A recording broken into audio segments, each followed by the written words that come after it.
কাঁঠাল কাটা ঠেকাতে গিয়ে প্রতিপক্ষের আঘাতে প্রাণ গেল কৃষকের। কুষ্টিয়ার কুমারখালীর শানপুকুরিয়া গ্রামে জমি নিয়ে হোসেন আলীর সঙ্গে চাচাতো ভাই কৃষক রিয়াজ উদ্দিনের দীর্ঘদিন ধরে বিরোধ চলে আসছিল। শনিবার দুপুরে বিরোধপূর্ণ জমির গাছ থেকে কাঁঠাল কাটতে যান হোসেনের স্ত্রী নাসিমা খাতুন। এ সময় কাঁঠাল কাটতে বাধা দেন রিয়াজ।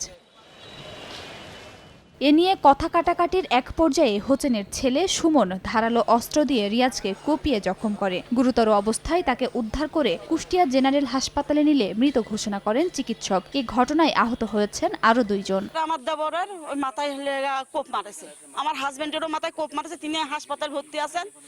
আর আমার দেবরের ওই কোপ মারলে পর আমার সঙ্গে সঙ্গে আমার দেবর ওখানে জ্ঞান হারায়। বিচার চাই, ফাঁসি চাই।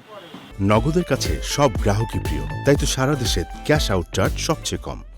পরিস্থিতি স্বাভাবিক রাখতে এলাকায় অতিরিক্ত পুলিশ মোতায়েন করা হয়েছে। আমাদের ডিবির টিম, আমাদের থানা পুলিশ একযোগে কাজ করে যাচ্ছে আসামিদের গ্রেপ্তারের জন্য।